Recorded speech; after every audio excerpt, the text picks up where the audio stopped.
Hi, all. Welcome to a new week, new book, new content. I'm glad you all seem to be enjoying the content so far in the course, and I'm loving your discussion forums, so keep bringing it.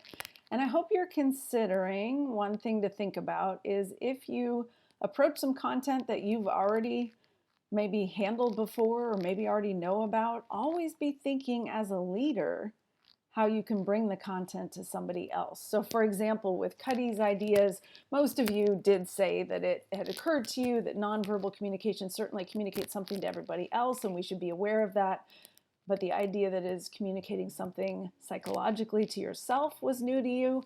So people that you mentor at work, maybe peers that you know, people in your home, are these ideas that would interest them? And can you be a good mentor, a good leader by bringing these ideas forward?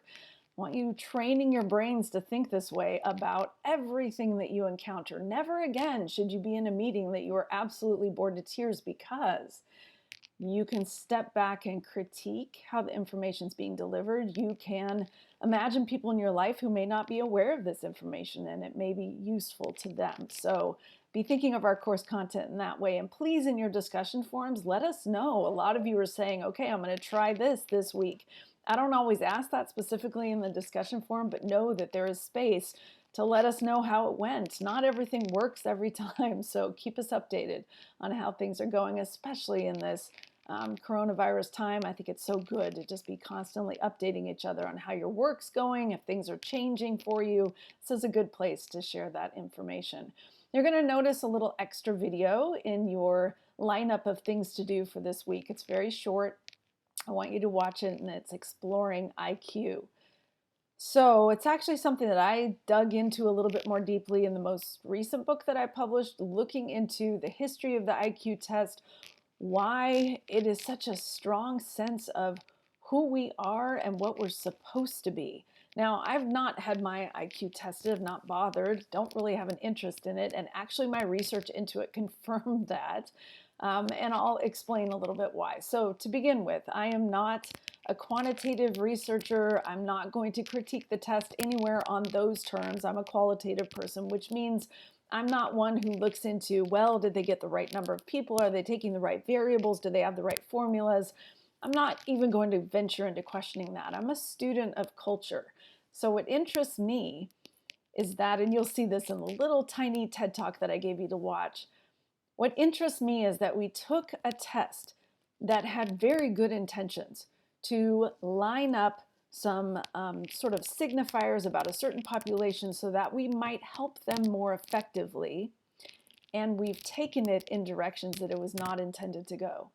And then culturally, and I want you to push back if this is not your experience, but culturally, at least in my experience, my generation, the generations that I see above me and just below, we have an assumption in the United States that the IQ is a very solid figure, that once you learn your IQ, that is unchangeable, and that it is um, something that should not be questioned, frankly, that it is simply a solid number and it is what it is, and you need to learn to live with it. So I hope you're already guessing where I'm headed with this. That can be dangerous in so many ways. So it could be that you find out your IQ, or somebody suggests to you an IQ, sort of like Cuddy did in our last TED Talk last week. She was told that hers had dropped.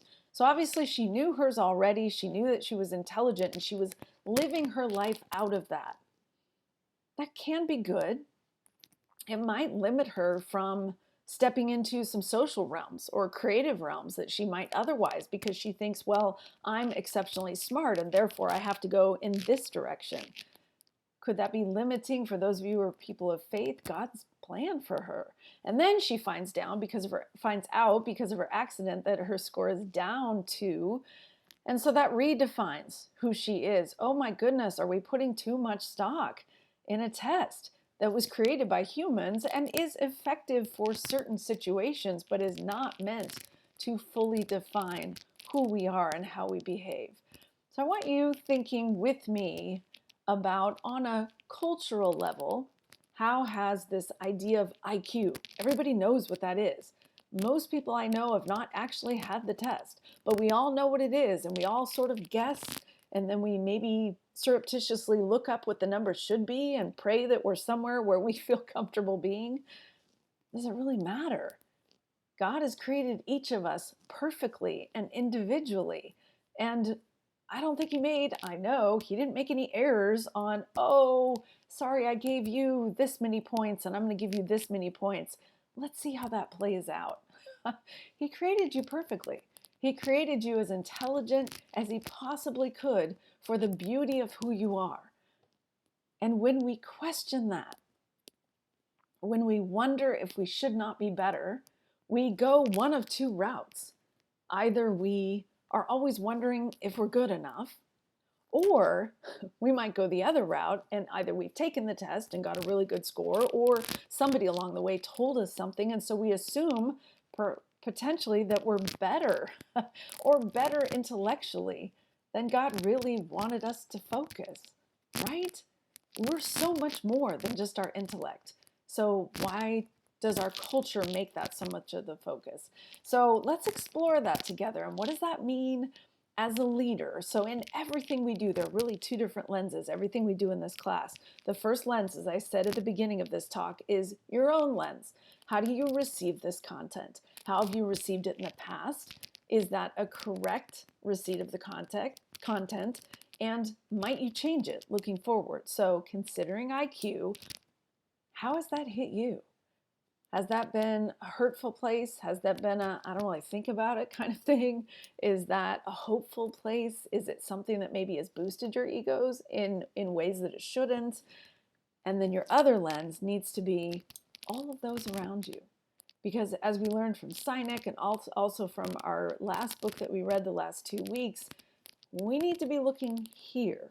So there's the complexity of, I want you looking here first and ascertaining where you are, where you stand, what your values are, how you're doing. And then we need to look out here. And it's not just about the impact that you have, but it's also how people are receiving things.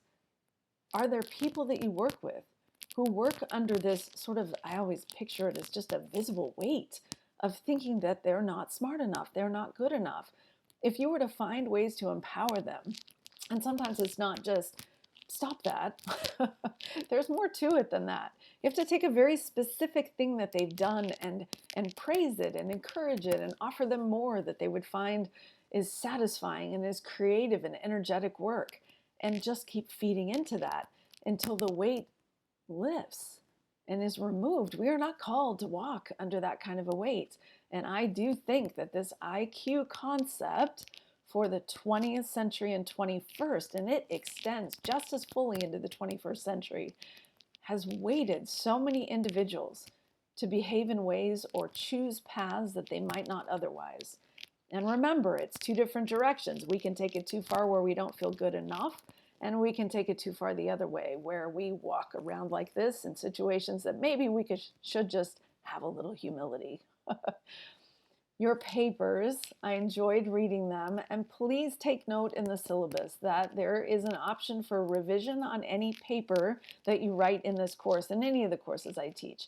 I ask that you turn them in by midnight on the last day of our course, and please reference the syllabus before you do that, because it gives you instructions on how to submit. Usually in Foxtail, I've locked down the paper, so you're going to have to submit it to me via email as an attachment. And please don't just go through and accept track changes on the edits that I've suggested for you, but actually go through it and make some kind of a substantial content change, and you can earn up to 1 grade higher.